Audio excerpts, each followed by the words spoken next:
Certa vez, um granjeiro procurou um sábio para que ele o ajudasse a aumentar o rendimento de sua granja. O sábio, então, pegou uma caixa e entregou a ele e disse: leve esta caixa por todos os lados de sua granja 3 vezes ao dia durante 1 ano, que ele será seu amuleto da sorte. E assim fez o granjeiro.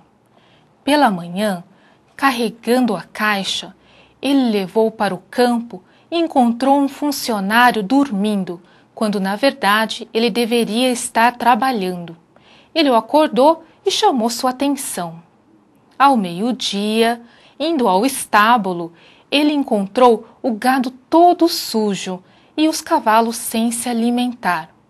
E à noite, ainda segurando a caixa, foi à cozinha e descobriu que o cozinheiro estava desperdiçando os seus alimentos. A partir daí, todos os dias, o granjeiro andava de um lado para o outro de sua granja segurando a caixa e descobrindo várias coisas que deveriam ser corrigidas.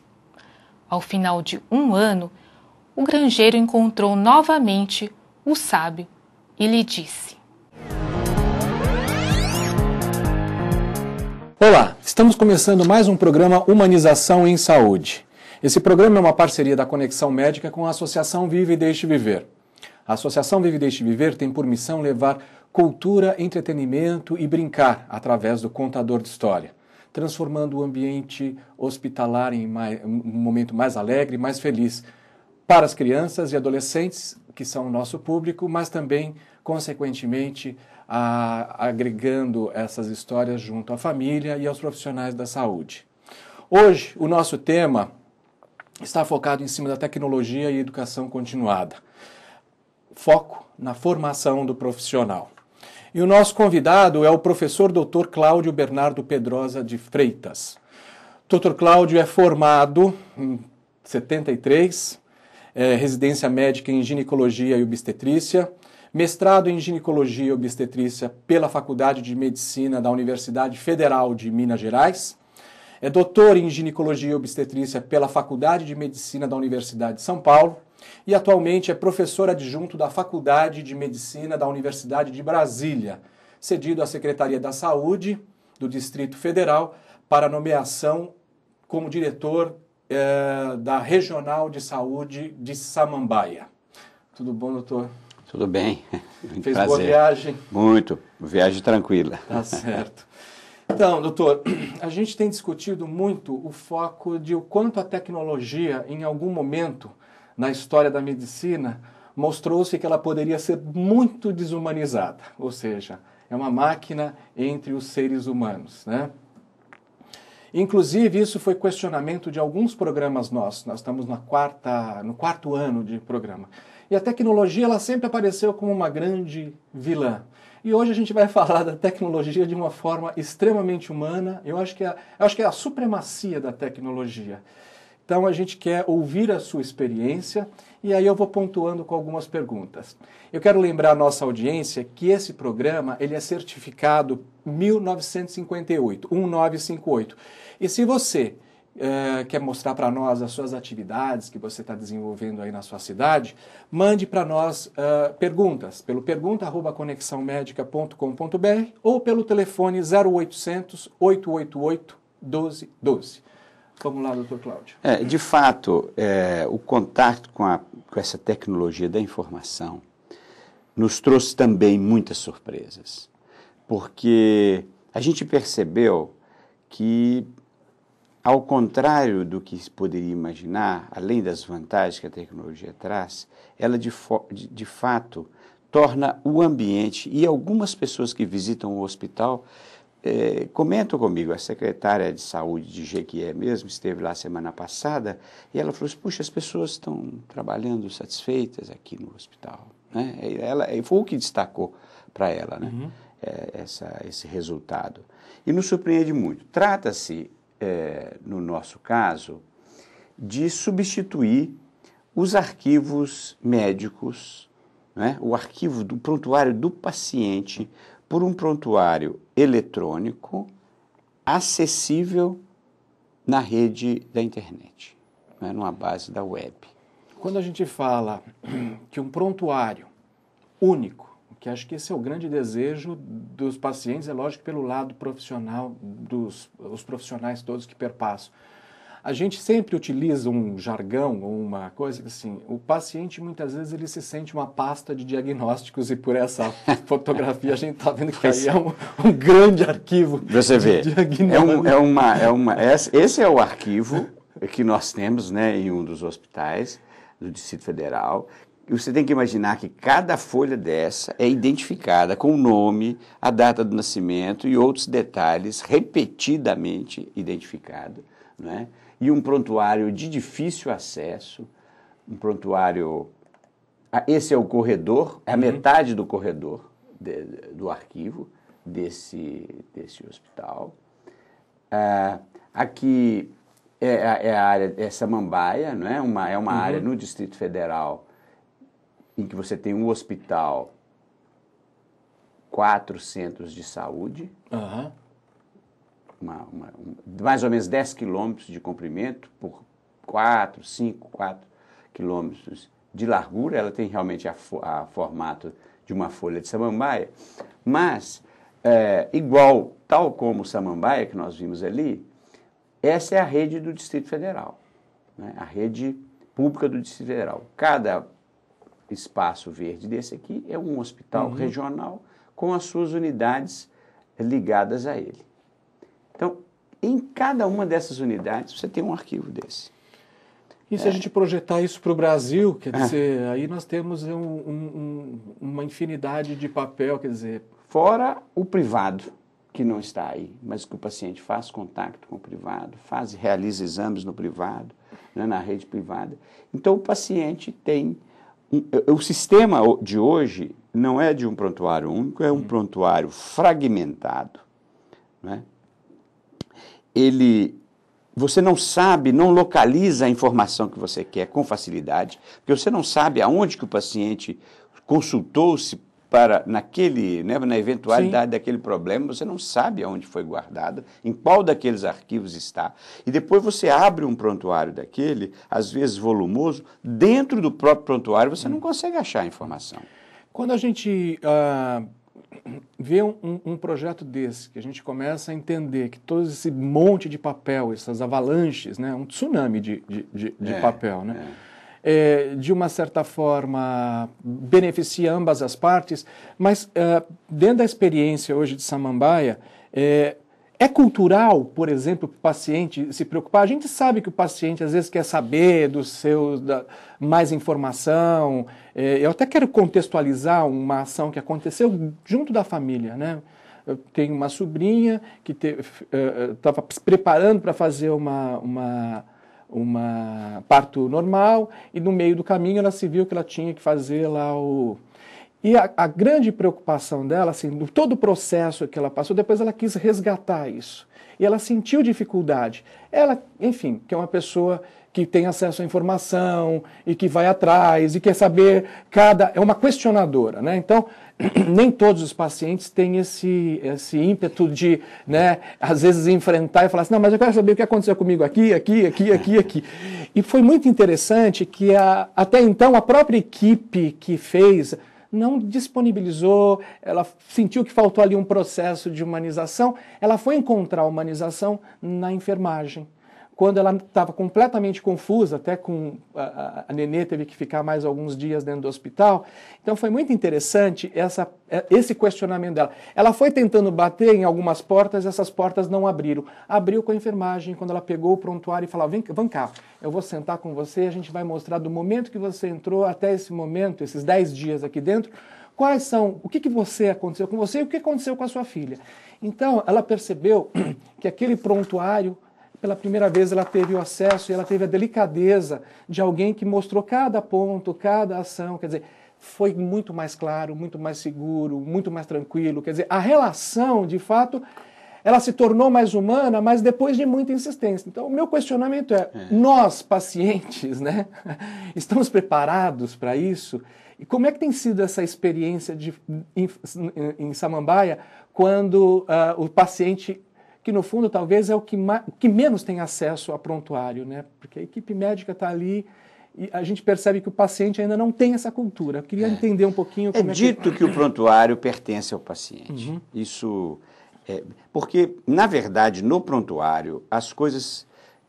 Hoje eu enxergo, né, a partir de uma outra experiência, eu comecei a ver que elas são, de certa forma, não hipocráticas, mas hipócritas. Porque eu mesmo, tive uma clientela expressiva em Brasília, eu tinha mais ou menos uns 2.000 prontuários de pacientes. E que quando eu deixei de atender o consultório, eu arquivei esses prontuários lá em casa, porque a lei obriga que a gente fique com eles disponível por muitos anos. Isso já tem 20 anos, nunca até hoje ninguém foi buscar essa informação.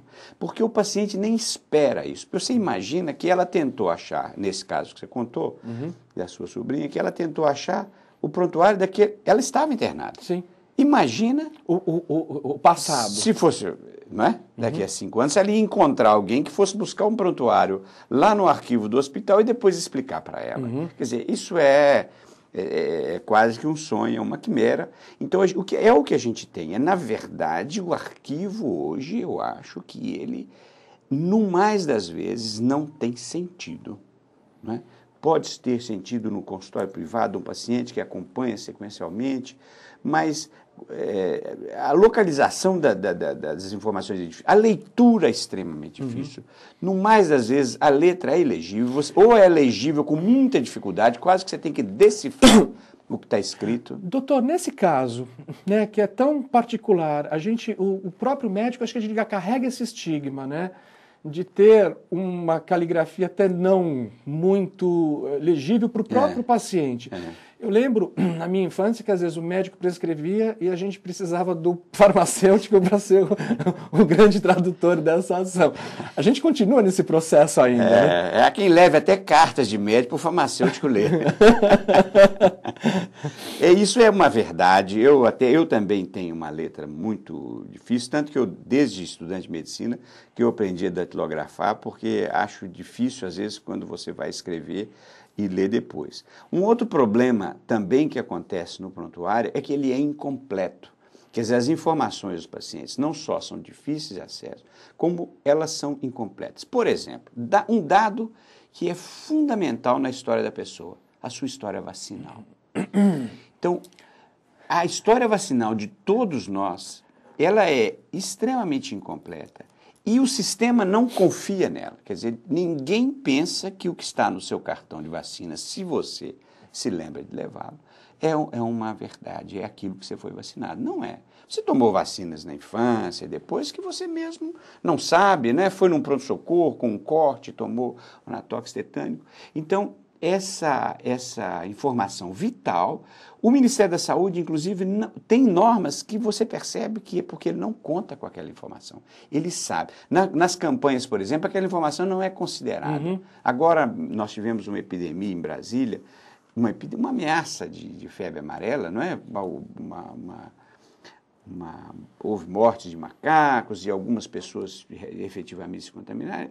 A Secretaria de Saúde convocou a população para se vacinar, aquela que precisava, e estimou em 100 e tantas mil pessoas que ela teria que vacinar. Apareceram 1.300.000. Gente, é uma coisa... Apareceram 1.300.000. Foram vacinados 1.300.000. Tiveram que importar vacina. Acabou com o estoque de vacina. E essas vacinas a gente sabia que eram desnecessárias, Nós estamos falando de mas não sabia...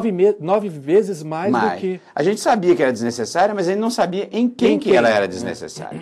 Então, você vê, porque o prontuário é incompleto, ou seja, ele é pouco legível, ele é inacessível, você não localiza a informação e ele é incompleto. De forma que quando a gente faz uma experiência, não é?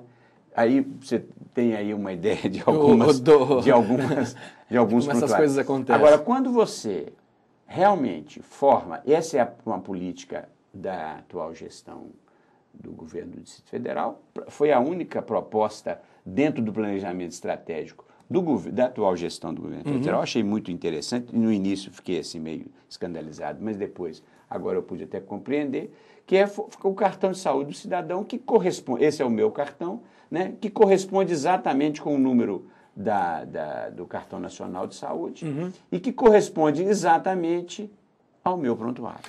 Então, lá em Samambaia, atualmente, o cidadão chega com o cartão, se identifica com o cartão, até mesmo em outras circunstâncias, mas, por exemplo, na hora de vacinar, ele já é leitura de código de barra e a vacina já é registrada imediatamente, mas você tem todas as informações, toda intervenção com esse cidadão, com a pessoa, está registrada no prontuário dele. Perfeito. Só deixa eu retomar um pouquinho. Até como exemplo, e muito importante essa coisa da vacina. Nós treinamos e capacitamos voluntários para atuarem dentro. E nós temos no processo de seleção, em algum momento, a gente fala da importância da vacinação. Nós temos um médico da Comissão de Infectologia do Emílio Ribas que anualmente participa desse processo. Doutor Cláudio, a gente começa sempre com 2 turmas de 300 pessoas para formar 100 voluntários. Então começa com 600 e termina com 100. Mas tem um momento no processo que a gente fala das vacinas e o médico traz isso com grande propriedade. É assustador quando a gente vê na plateia exatamente isso, as pessoas não lembrarem das suas vacinas quando tomaram, e carteirinha, muito menos. Quando a gente vê uma ação como essa, isso também nos reporta ao cartão do SUS, ou a ideia de você, enfim, menos cartesianismo e mais integralidade nesse processo, é quando você, de fato, tem todas as suas informações dentro desse código de barra.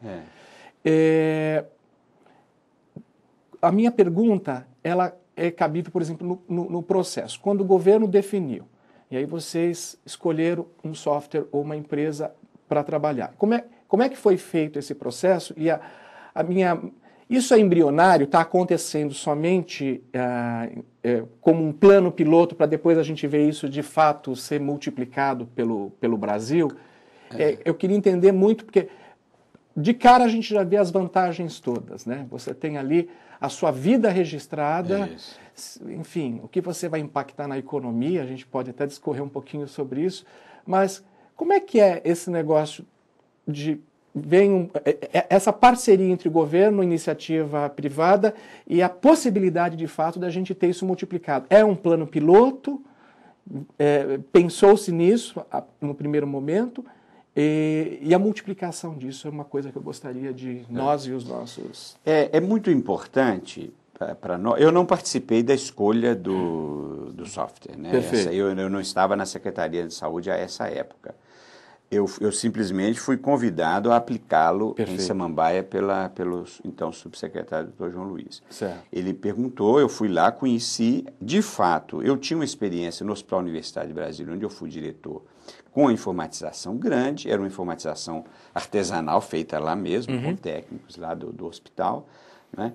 Então eu percebi que o software era muito adequado. Agora, nós tivemos que fazer todo um processo de ajuste do sistema para a realidade do Distrito Federal. Certo. A nossa regional, depois que a gente coloca no hospital e coloca o sistema ajustado para os nossos centros de saúde, ele pode ser facilmente aplicado, quase que sem muita adaptação, nas demais regionais de saúde. Então, são aí um pouco mais de uma dúzia de regionais, e eu tenho a impressão, a minha opinião é de que isso hoje é facílimo de simplesmente reproduzir. Mas nós tivemos que ajustar aos protocolos, às práticas do sistema de saúde do Distrito Federal, né? Então tivemos que fazer formulários, tivemos que substituir tudo aquilo que era feito no papel, né? Tudo aquilo que era feito com documentação, substituímos e o sistema hoje aplica. Nós sequer começamos a explorar coisas novas. A gente está praticamente nessa fase, terminando essa fase de substituição de uma coisa pela outra. O senhor me colocou que esse processo ele tem um pouco mais de um ano. Eu queria assim, até que o senhor colocasse essas facilidades, porque parece que em menos de 4 meses o processo burocrático passou a... Enfim, entrou dentro da tecnologia, né? Claro. Eu não vou dizer nem burocrático, porque tudo foi substituído, a parte do prontuário, a prescrição, a solicitação de exames, essa grande burocracia, a recuperação dos exames, isso tudo foi incorporado. E foi realmente muito rápido, a estratégia de implantação, primeiro tem que estabelecer uma rede, e ela tem que ser uma rede boa, ela tem que ser uma rede veloz e tem que ser uma rede confiável. Certo. Isso é fundamental, porque, obviamente, que você não vai obrigar o médico a ficar parado na frente do computador e o paciente esperando Certo. as coisas ali se processarem lentamente. Isso é impraticável. Nós também utilizamos, solicitamos muito e fomos atendidos em que os equipamentos fossem alocados de forma que não dependesse de conserto dentro da burocracia Certo. de um órgão público, sabe? Porque é complicadíssima. Então, quando o equipamento estraga, ele é substituído imediatamente e vai consertar depois. Certo. Isso é muito importante. Então, primeiro estruturou-se a rede. Isso começou. Quando foi lançado o cartão, o primeiro cartão que foi feito na Regional de Saúde pelo governador, isso foi em novembro. Certo. Em 14 de fevereiro, o hospital estava funcionando integralmente dentro do sistema, inclusive o pronto-socorro, que era a área que eu mais temia de fazer a implantação. Como se dá o processo, por exemplo? É lógico que a implantação e a transferência dessas informações aconteceu num tempo... Como é que é o treinamento de todas as equipes? Porque aí você tem que ter praticamente todos envolvidos nesse processo, né? Todos. Mas isso impressiona muito. Só quem viu é que acredita que a gente trazia o médico, ou a enfermeira, ou a técnico de enfermagem e os demais servidores que trabalham com o sistema, a gente os trazia numa sala, mais ou menos de 30 a 90 minutos de uma exposição e depois uns 20 procedimentos em que ele era ajudado no serviço. Certo. Né? Então, o médico fazia um turno, faz geralmente um turno de 6 horas, uns 3 turnos, ele tinha uma pessoa do lado Certo. para ajudá-lo. Muitas vezes os colegas iam ajudando uns aos outros, então o período de treinamento da equipe do hospital foi muito curto. É impressionante. E eles se adaptaram instantaneamente. Nós tivemos sempre a preocupação de ir instalando setor por setor. Certo. E é por isso que levou esses 2 meses. Então, a gente colocou primeiro numa enfermaria de clínica médica de observação do pronto-socorro. Foi o primeiro setor em que a gente tirou o papel, porque é importante que não haja ambiguidade. Então, você tem que treinar as pessoas e rapidamente eliminar o papel das relações entre os profissionais. Ou seja, o profissional faz a prescrição, o técnico, a enfermeira apraza, o técnico de enfermagem checa. Ele pede o exame, o laboratório vê aquele exame solicitado no sistema, lá no laboratório. Se for urgência, ele vem, busca o material, leva, procede e o médico olha o resultado do exame no sistema. Ou seja, a gente elimina o papel. É fundamental essa estratégia, porque o médico, as pessoas, elas se acostumam anos e anos a trabalhar de uma maneira, então eles têm uma tendência a querer fazer, imprimir, carimbar, assinar e mandar, não é? Então essa ambiguidade é incompatível com o bom funcionamento, processo, com a implantação do sistema. Mas é muito interessante, porque a gente está falando de mudança de cultura, né? Hoje a gente fala também de sustentabilidade e a gente sabe que o planeta não aguenta tantas arvorezinhas detonadas. Se a gente, de fato, entrar em todos esses arquivos que nós temos pelo Brasil, nós temos uma floresta amazônica nesse... Quando a gente percebe essa rapidez, quer dizer, quais são os ganhos efetivos para ambas as partes, o paciente e o profissional da saúde? Quer dizer, porque, no fundo, a gente começa com uma área, envolve todo mundo, ou seja, de cara a gente já elimina e já esse processo também passa a ser sustentável, se a gente parar para pensar. Sem dúvida. Mas eu não faço esse cálculo, eu acho que sem dúvida isso é importante. Mas eu acho que o primeiro grande benefício é que você, num lugar complexo e num lugar público em que as coisas têm muita deficiência, a maneira de trabalhar fica organizada. Ou seja, há ali uma ordem. Porque o papel em que você repete, faz um pedido, tem que passar para... O pedido do médico vai para a enfermeira, da enfermeira vai para o laboratório, do laboratório fica pronto, vezes, e cópias, e tem que voltar. Isso desorganiza. A maior parte do tempo do médico numa enfermaria lá nossa era se irritando por não saber aonde a coisa está, se o exame foi feito ou não, aonde está o resultado. Então, esse sentido de ordem, quando o paciente chega hoje na portaria do hospital, né, ele pergunta por um parente, o funcionário olha no computador e fala o leito em que ele está. Uhum. Se ele está, há quantos dias ele está, não é? Se já tem alta, se ele está de alta. Então, a pessoa recebe aquela informação rapidamente. Isso é humanização. Uhum. Porque quando você entra numa instituição dessa, doente, você logo fica procurando sinais se ali é organizado, se as pessoas vão te tratar bem, não é isso? Isso até a própria a comunicação não verbal, né? Comunicação não verbal do profissional, se ele está atento, se ele está conhecendo. Agora, se você entra num lugar, não sei se ele está aqui, né? Seu exame, eu não sei se ele foi pedido. A pessoa perde a segurança, ela já adquire uma instabilidade emocional naquilo. Então, o principal efeito é que a pessoa tem uma sensação de ordem, de que aquele lugar as pessoas sabem o que estão fazendo. Isso não tem preço. Não é? Agora, de fato, há uma economia, portanto, uma economia do tempo do profissional. Eu acho que quando o senhor fala da economia do tempo, hoje a maior reclamação, e a gente tem feito fóruns pelo Brasil, recentemente eu terminei, porque o ano que vem a gente tem o Congresso de Humanização da Saúde, inclusive com o apoio institucional do Ministério da Saúde. O que a gente percebe hoje da grande queixa do paciente, e que isso sai praticamente em todos os fóruns, é essa falta de tempo que o profissional tem para com ele.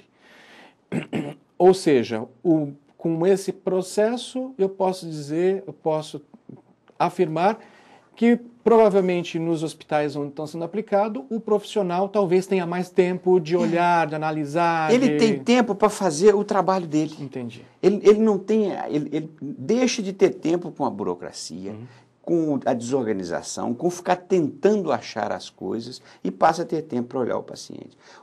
A humanização também, por exemplo, o técnico de enfermagem deixa de ser secretário de médico.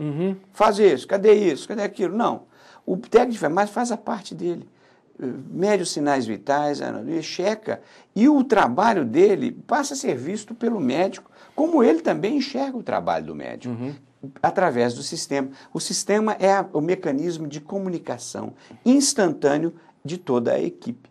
Não é?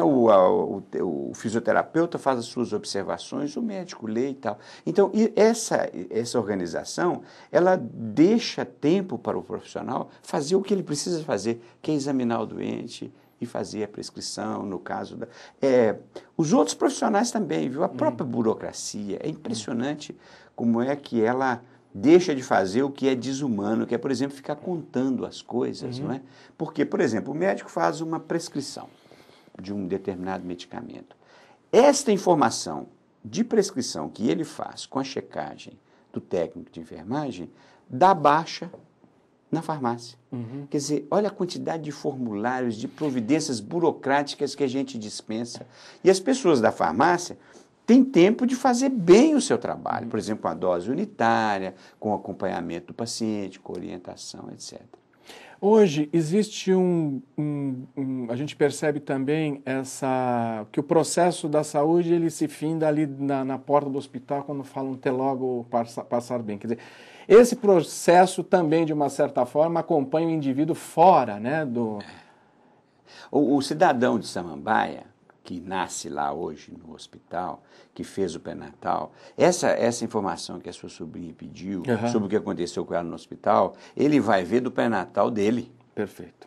Se ele precisar, ele vai ver como foi o pré-natal dele, os exames que foram feitos, que não foram feitos, os resultados desses exames, a observação do médico. Não é porque hoje é assim, a pessoa faz o pré-natal no centro de saúde, quando ela chegava ao hospital sem o cartão, o médico classificava o sangue dela novamente, fazia o VDRL novamente. Eu fico imaginando a quantidade de refações que existem nesse processo. Claro, porque ele não tem segurança de se foi feito ou não.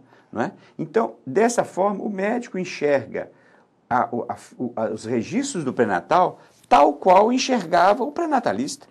É a mesma visualização instantânea. Não é? Então, ele anota ali os registros do parto, o neonatologista anota os registros da criança e quando ela volta, a mãe, ao centro de saúde com a criança, o pediatra ou o médico de saúde da família ou a enfermeira que vai acompanhar o crescimento e desenvolvimento, olha exatamente o que registrou-se no hospital, sem precisar de solicitar prontuário, sem precisar de olhar nada, ele simplesmente verifica aquilo instantaneamente, em poucos segundos, tudo o que aconteceu com a criança no hospital. Então, essa circulação da informação, por quê?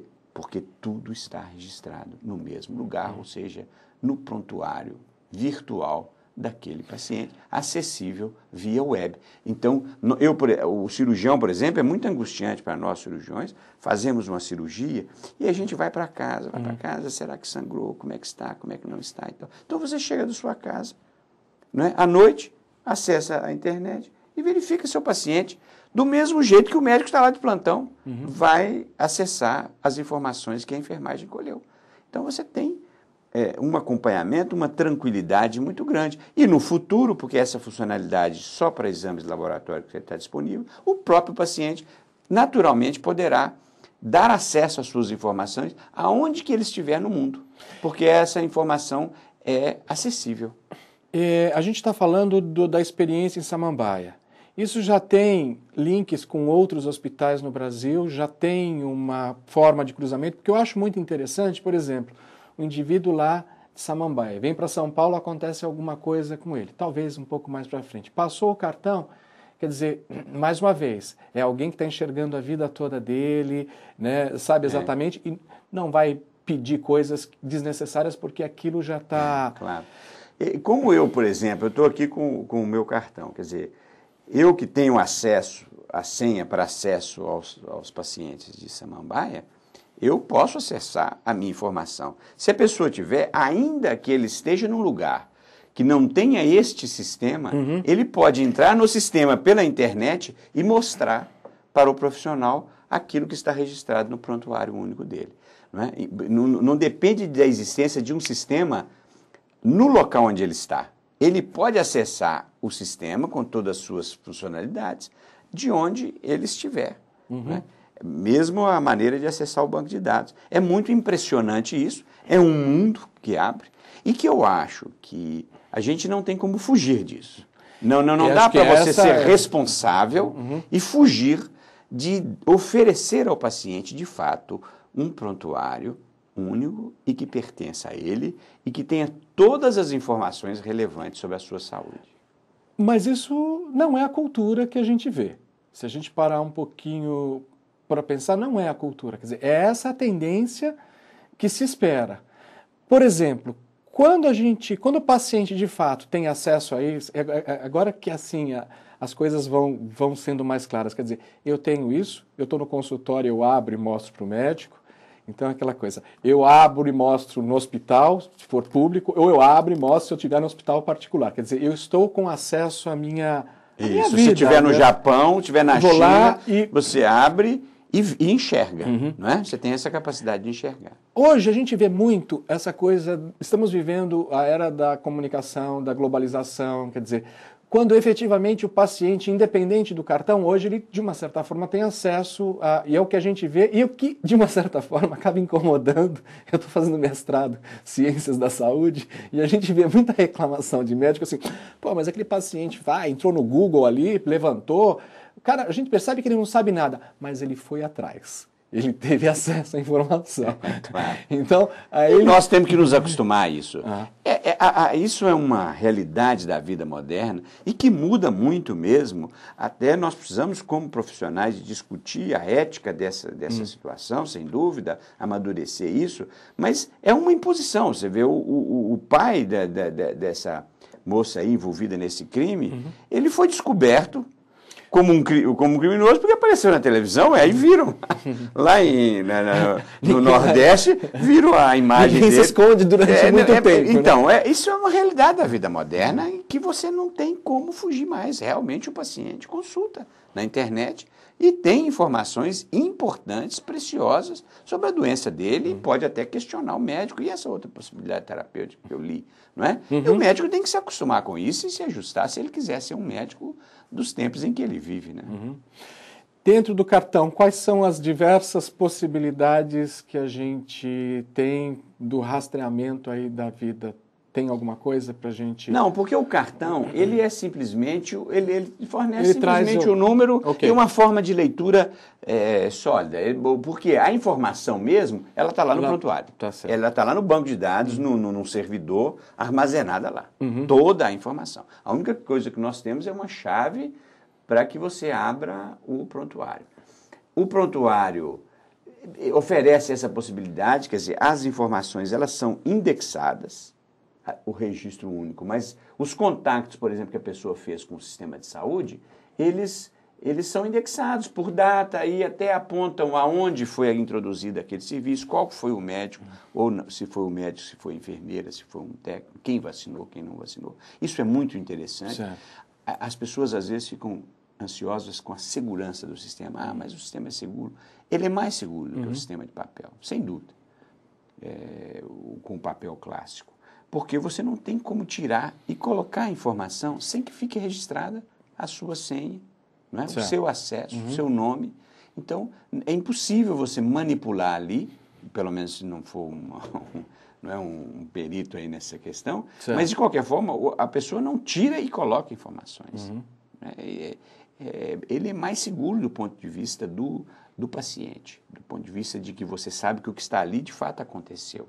Né? Alguns formulários não são permitidos editar, outros que você tem que fazer uma edição, por exemplo, como um formulário do recém-nascido. Né? Vem uma pessoa, registra na hora do parto, ou até dados da gravidez, depois na hora do parto, depois o recém-nascido nas primeiras horas e depois na hora da alta. Então esse formulário ele vai sendo editado, ele é aberto à edição, mas você fica registrado quem modificou o que naquele formulário. Então é muito seguro, a informação ela é registrada e de maneira muito segura, ao contrário do que você pensa, não é?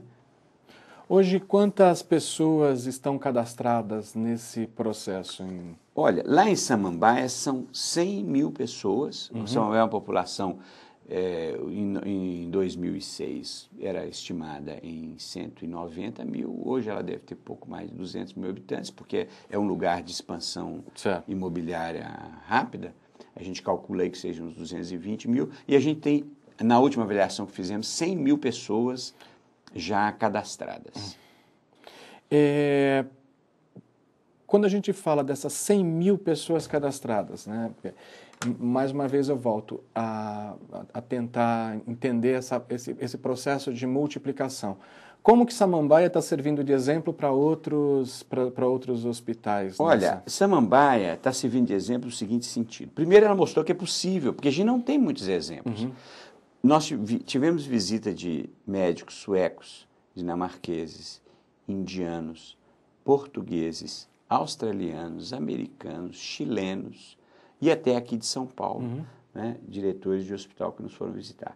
Quer dizer, o que nós tivemos, a equipe de Samambaia, que são 900 pessoas que trabalham na Regional de Saúde de Samambaia, o que essa equipe demonstrou é que é possível você abolir o papel. Trabalhar sem carimbo, sem caneta. Certo. E fazer todo o ciclo de atividades clínicas, registros clínicos e administrativos sem utilizar o papel. E nós não dispensamos um funcionário, não mudamos um funcionário de posição porque ele não sabia mexer com o sistema. Quer dizer, não é difícil. A pessoa tem que registrar, às vezes, pequenos textos e ela tem essa capacidade de datilografar ou catilografar, usar o teclado e o mouse. Mas ninguém teve que ser mudado. Não, essa pessoa não. Tinha gente que nunca tinha ligado um computador, mas aprendeu facilmente lá no hospital. Então, essa foi uma demonstração muito importante. Os médicos trabalharam tranquilamente, dentro do sistema, com todas as particularidades de um sistema desse, os técnicos de enfermagem, as enfermeiras, os farmacêuticos, os fisioterapeutas, todo mundo foi capaz de... Essa demonstração que Samambaia fez, numa regional, não só num hospital, mas um hospital com um pronto-socorro, que às vezes tem 100 pessoas esperando para uma consulta lá na nossa emergência, tem em horários assim mais de pico, de congestionamento, que atende 600 pessoas por dia no pronto-socorro, né?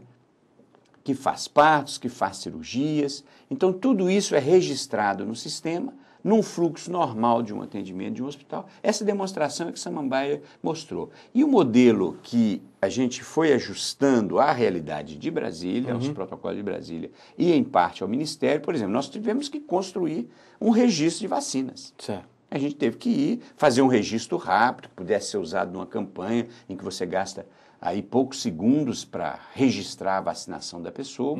Né? Então, tudo isso foi construído no sistema por demanda nossa, certo, para a realidade nossa. Então, isso é que a gente acredita que é possível, construída uma rede em Brasília e nas outras regionais, certo, em cerca de, numa regional, em cerca de 6 meses, você aplicar o sistema sem maiores problemas.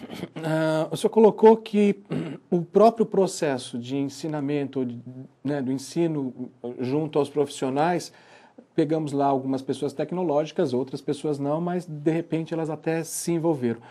O lado do paciente, por exemplo, que muitas vezes talvez é o indivíduo que menos acesso à tecnologia, e dependendo da classe social, então, como é que é a relação dele com o cartão, né? Quando ele de fato tem... A minha vida está aqui, né? Como é que ele de fato usa e qual o sentimento que vocês têm perante essas pessoas que já estão empoderadas? A gente observa que as pessoas gostam porque as pessoas gostam de ordem. Ela gosta de frequentar um serviço que as coisas estão... As informações sobre elas são prestadas rapidamente. Ela fica numa fila, ela chega, registra, automaticamente ela já está na fila de atendimento, numa ordem, determinada ordem. O nome lá no hospital, a chamada de pronto-socorro de clínica médica, é feita por esses sistemas de voz, certo, digitalizados. Então, você digita o nome da pessoa, já seleciona o nome e o sistema chama no alto-falante. Né? Não é nem o número, né? A gente eliminou o número. E o programa, o softwarezinho, você pode escolher, inclusive, a língua. E uma vez colocaram lá uma leitora francesa e ela começou a chamar todo mundo em francês e os pacientes, essa médica ficou doida. Mas o paciente, ele fica muito satisfeito, porque você vê, ele vai visitar um paciente, ele sabe, né? Inclusive, quando ele chega lá para visitar, porque a gente, dependendo da enfermaria, pode ir 2 pessoas visitar ao mesmo tempo. Então, quando ele vai visitar, ele faz o cartão, passa e fica lá um íconezinho de que tem uma pessoa visitando aquele leito. Ao lado do nome do paciente, tem o ícone da visita. 2 visitas. A gente informa o paciente, olha, atualmente está lá o senhor fulano de tal, que é pai do paciente, está lá o irmão do paciente fulano de tal, então o senhor tem que aguardar, porque já tem 2 pessoas. A hora que descer uma delas, o senhor sobe. Quer dizer, isso impressiona muito bem. O paciente, ele sabe quando uma coisa boa está acontecendo e valoriza aquilo. Não é? Isso de não ter que fazer os exames, o médico sempre sabe, olha, esse exame seu... No pronto-socorro, por exemplo, o que era feito? Como é que era feito o pronto-socorro? O médico pedia um exame do paciente e dava a guia de atendimento na mão do paciente para ele ir lá no laboratório, com o pedido.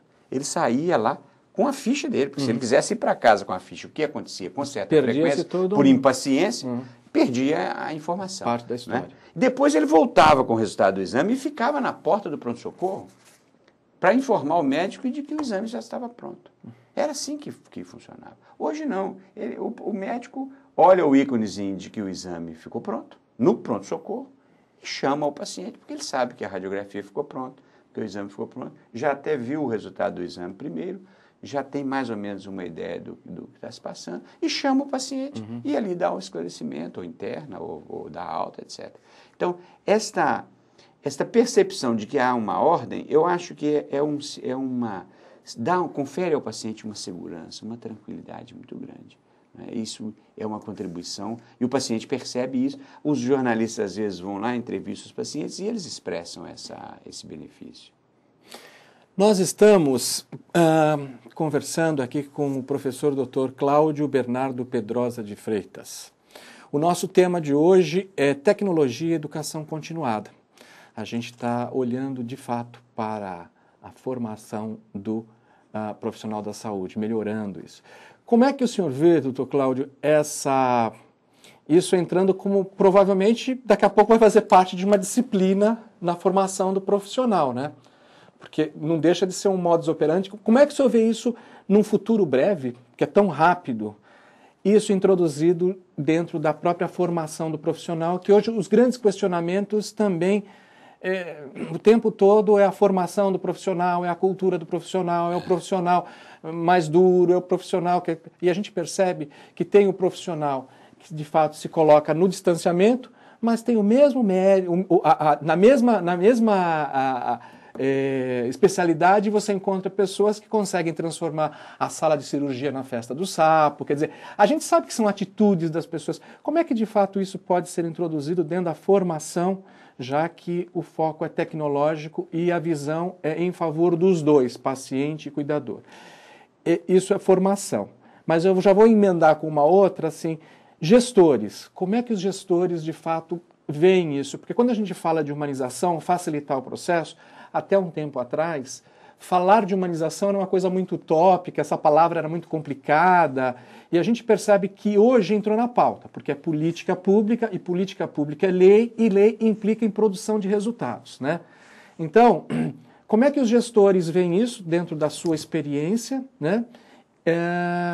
E efetivamente também essa relação do empoderamento com o paciente, mas visto pela visão da academia, né? Como é que a gente, de fato, isso já está provocando, ou vai provocará alguma coisa, né? Percepções para o futuro. Do ponto de vista da academia, a gente tem dois aspectos importantes. Da humanização, eu diria que a gente passa na faculdade um tempo enorme, no hospital universitário, a convencer os estudantes a não dizer que vão atender fichas. Eu vou atender ficha lá no pronto-socorro, eu estou indo atender ficha, eu atendi ficha, tem ficha para atender, não é? E você vê, o sistema, ele já começa colocando os nomes das pessoas. Então, quando você está aguardando na fila de atendimento, quando você está vendo a fila de atendimento, e aqui eu não coloquei aqui a linha do pronto-socorro, a gente vê o nome da pessoa, não tem a ficha. Primeiro não vai falar que atender a ficha, porque a ficha não existe. Não existe. A gente já tirou isso do processo. A gente processo. Só tem uma lista com o nome, com a idade do paciente. Extraordinário. O senhor tinha me falado até que é aniversário do paciente. Tá, e já fala, se for aniversário, buzina. Ele já aparece um bolinho com as velhinhas lá para dizer que aquilo é o aniversário do paciente. E você pode criar outros tipos de recursos. Do ponto de vista do ensino, a gente tem, por exemplo, a possibilidade de estabelecer protocolos. Quer dizer, às vezes o profissional ele tem dificuldade de seguir, de fazer tudo aquilo que aquela situação recomenda. Mas se você estabelece o protocolo, num clique, na hora da prescrição, por exemplo, se você coloca lá que é uma convulsão, epilepsia, um estado epilético, etc., e isso os profissionais lá em Samambaia já fizeram vários protocolos, em que você clica aquilo e já sai o pedido dos exames e a prescrição padronizada. É lógico que você pode acrescentar ou retirar algum item daquela prescrição, mas pelo menos você não esquece, já está ali tudo que você ensinou. E vale também, do ponto de vista acadêmico, para pesquisa, porque é muito mais fácil. É muito mais fácil você levantar os seus dados a partir de um prontuário único. E você pode, inclusive, colocar a sua pesquisa como um formulário dentro do sistema enquanto perdurar aquela pesquisa. Então, você já faz a pesquisa, já coloca aquilo no banco de dados e aquilo pode ser consultado toda vez. Isso é extraordinário, quer dizer, vai revolucionar. Revolucionar, quer dizer, o uso da informação é quase que paralelo ao que nós usávamos o índex médicos para pesquisar antigamente, e hoje nós usamos a internet e os bancos de dados de trabalho científico. É uma coisa semelhante, quer dizer, o profissional, o professor, o pesquisador estabelece um protocolo e aquilo já fica válido, já fica escrito, não há perigo de esquecer, essa coisa toda. Então, a dimensão de acesso às informações é muito grande e, logicamente, que para o gestor, eu sou diretor, eu visualizo a situação do hospital, o relatório diário, aonde eu estiver. Da minha casa, se eu estiver viajando, se eu estiver longe, eu consigo pegar os relatórios, ver tudo o que está acontecendo do ponto de vista da gestão. Certo. E também o levantamento de dados, o cruzamento de dados, não é?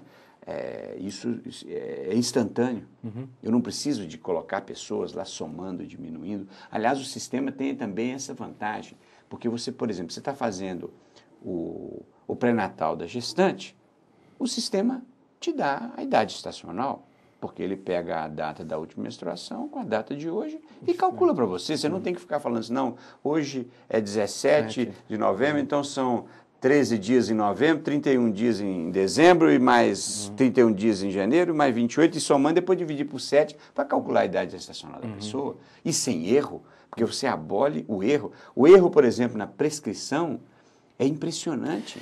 Eu acho que isso é extraordinário, né? Porque a prescrição atual, a gente parte de um pressuposto hipócrita, falso, de que, por exemplo, o técnico de enfermagem conhece a farmacopeia brasileira. Porque o médico pode prescrever dipirona, novalgina, anador, e assim ele vai, os vários componentes que tem a dipirona na sua composição. Agora, o técnico de enfermagem é obrigado a conhecer tudo isso. O médico chega lá, vai escrevendo e na suposição de que ele vai dar a medicação correta. E ele pode tanto entender o que está escrito ali, saber o que tem que dar, quanto não saber, e dar uma medicação que não corresponde. Não é? Eu fico aqui imaginando a quantidade de vezes que uma medicação foi dada errada porque o técnico não sabia que medicação era aquela, que o médico percebeu um nome comercial. E agora ele prescreve em Samambaia a partir do nome químico, do nome genérico, é um nome da droga, não é um nome comercial. Isso é legível, absolutamente legível. Né? Então não tem, e é o que está na farmácia, a farmácia vai fornecer daquele jeito. Então a fonte de erro e também o controle, porque nós começamos a fazer com mais facilidade a dose unitária, de forma que nós mandamos para a caixinha do paciente os medicamentos que estão a quantidade necessária. Em alguns medicamentos, a economia foi de 80%. Isso que é assim, eu fico abismado com essa possibilidade de economizar dentro da saúde, que isso é uma das coisas que mais... Como é que fica com os laboratórios farmacêuticos, com a indústria do medicamento, quando se depara com um processo desse que efetivamente, como é transformador, é revolucionário, já tem-se alguma expectativa do... Não, eu acho que para a indústria, eu não acredito muito que a indústria tenha interesse... Até porque alguém sempre vai comprar o medicamento, porque o que acontece no furto, principalmente num órgão público, onde tem baixo controle, e o furto é grande, ali desaparece muito material. Isso é uma doideira, né? Desaparece muito material, porque fica ali disponível, e você não pode, na medicina, restringir muito o acesso, porque senão, olha, o paciente precisava tomar isso, quando eu fui lá, não tinha disponível. Então, você não pode limitar o acesso assim de uma maneira atabalhoada ou até fazer uma restrição muito grande para você ameaçar a vida dos pacientes. Por isso é que ali a possibilidade maior de furto. Mas, então, quando você manda exatamente o que foi prescrito, já a farmácia enxerga e já remete e substitui o que foi, esse controle mesmo. Mas uma coisa que nos impressionou muito também é que medicação às vezes voltava e você não sabia que ela voltava sem ter sido aplicada. Às vezes medicamentos essenciais para o tratamento do paciente, mas porque não tinham acesso venoso ou porque houve uma confusão e a enfermagem não ministrou o medicamento, a caixinha voltava com o medicamento. A caixa do paciente voltava. Por que voltou? O que houve que não foi aplicado? Então você começa a identificar não só o que estava sendo extraviado, quanto o que não estava sendo aplicado, estava voltando. Isso nos surpreendeu muito e permitiu que a gente tomasse consciência desses problemas e os corrigisse. Muito bom, estamos chegando ao finalzinho do nosso programa Humanização em Saúde. Estamos aqui com o professor Dr. Cláudio Bernardo Pedrosa de Freitas, trazendo bastante informações nesse processo de como a tecnologia de fato pode participar do processo de humanização. O nosso certificado, o número de certificado desse programa é o 1958. Perguntas, o que você quiser mandar para a gente de coisas legais que estão acontecendo aí na sua praça, mande pelo pergunta@conexãomedica.com.br ou pelo telefone 0800 888 1212. Doutor Cláudio, eu queria agora que o senhor fizesse um fechamento. E se esqueceu de colocar alguma coisa importante nesse processo, também é agora que a gente faz isso. Não, eu gostaria... Com certeza eu vou trazê-lo de volta, porque eu quero ver a multiplicação desse processo, porque isso para nós, e para a informação de quem está do outro lado, né, eu acho que é muito importante, até a gente vai deixar o seu telefone, os seus contatos, mas é muito importante que o outro lado, que as pessoas que estejam nos escutando, que tenham a possibilidade de refletir sobre esse produto, né, que facilita o serviço dentro da saúde. Sem dúvida, eu gosto de deixar sempre um agradecimento muito grande às 900 pessoas que trabalham na Regional de Saúde, porque elas colaboraram, elas foram capazes de vencer, não é, essa acomodação, a se aventurar em algo novo. Eu acho que isso foi um mérito muito grande da nossa equipe lá em Samambaia. E, em segundo lugar, dizer que hoje, ao ter acesso às informações do paciente, a permitir que os profissionais tenham esse acesso e com isso atendam o paciente com mais segurança, eu diria que, como no estágio de desenvolvimento que o Brasil está hoje, eu diria que não é ético mais prosseguirmos no atendimento, no registro convencional dos dados. Não me parece ético furtar ao paciente o direito à informação sobre o seu corpo, sobre o seu organismo, sobre si mesmo. Quer dizer, esse registro que era obrigatório, que sempre era ético, está no Código de Ética Médica, uma obrigação do profissional, com o estágio que nós estamos, com as possibilidades que nós estamos, de oferecer efetivamente um registro acessível ao paciente, em que o paciente seja, de fato, o proprietário daquela informação, eu considero que nós, profissionais de saúde, temos que refletir e incorporar rapidamente essa possibilidade à população. Né? Porque isso é acessível, isso hoje não é uma coisa cara, não é uma coisa inatingível na nossa sociedade. E acho que isso que é o mais fantástico, né? Não é uma coisa cara. Né? Vai facilitar a vida de todo mundo, não é caro, vai economizar, o profissional vai ter mais tempo para fazer o seu trabalho, né? Estar em contato com o ser humano, e com certeza a gente facilita o lado dele, mas facilita também o acolhimento do paciente, que é um dos pilares da política pública de humanização da saúde. Né? Sem dúvida. A saúde existe porque existe o paciente. E o paciente, em alguns lugares, é classificado como paciente, em alguns outros como usuário, em alguns outros como cliente. Como cliente, ele sabe dos seus deveres, né? Antes dos seus direitos, que isso é muito interessante. Já na rede pública, a gente percebe que o próprio paciente não se considera cliente.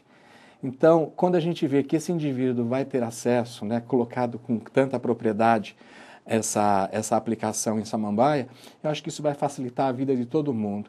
E com certeza a gente vai ter um Brasil mais saudável, que é isso que a gente precisa. Doutor Cláudio, quero agradecer imensamente. Saiba que o senhor já está na nossa pauta do Congresso de Humanização, mas a gente volta daqui um tempinho para mostrar os efeitos positivos da continuidade desse processo. Os desdobramentos, né? E principalmente a expansão lá em Brasília. Eu acho muito importante isso, a gente não perder esse link para mostrar, sei lá, se for daqui 6 meses, daqui 7 meses, 8 meses, a gente voltar como pauta mostrando exatamente esses desdobramentos e as vantagens, de fato, de ter um software como esse que pensa, que ajuda e que possibilita, de fato, a tecnologia ser aliada do processo de humanização. Está aí e a gente tem que utilizar bem feito, certo? Eu agradeço a oportunidade. Muito obrigado. Os meus colegas lá da Regional. Muito obrigado. Paz, transmita mesmo, que a gente fica muito feliz quando a gente vê iniciativas como essa transformando e beneficiando muita gente, né? Eu acho que a gente tem que, de fato, pensar na economia. Não é a população mais necessitada, porque é a população que busca o serviço público, ela busca quase que sem alternativa, né? Ela precisa daquilo mesmo. E muitas vezes ela procura desesperançada, né? Porque às vezes chega... É aquilo que eu sempre coloco, a gente tem que ter uma delicadeza, porque se o indivíduo vem, a gente faz um trabalho muito interessante já há 3 anos na psiquiatria do HC. Se o paciente vem e você empodera ele dizendo, você vai esperar 2h30, se você fala com clareza que ele vai esperar, mas que ele vai ser atendido, isso... Ele recebe isso com a satisfação e ele fica aquelas 2h30 sem chiar. O problema é quando ele chega, ninguém sabe de nada, ninguém sabe para não andar. Enfim, a comunicação não verbal é imperativa dentro desse processo e aí então vira um dramalhão mexicano na vida dessa pessoa, né? Acho que a gente vai estar facilitando muito. Eu quero parabenizá-lo pela essa iniciativa e, de fato, a gente vai voltar para ver esses desdobramentos. O programa tem essa finalidade também, tá? Você que está nos assistindo, mande seus questionamentos para pergunta@conexãomedica.com.br ou pelo nosso telefone 0800 888 1212. Até o nosso próximo programa. Muito obrigado. Ao final de 1 ano, o granjeiro encontrou novamente o sábio, que lhe disse: por favor, deixe essa caixa comigo por mais 1 ano. Depois que eu consegui esse amuleto da sorte, o rendimento da minha granja melhorou muito. O sábio, rindo, respondeu para o granjeiro: você pode ficar com essa caixa o tempo que você quiser, porque, na verdade, dentro da caixa não há nada.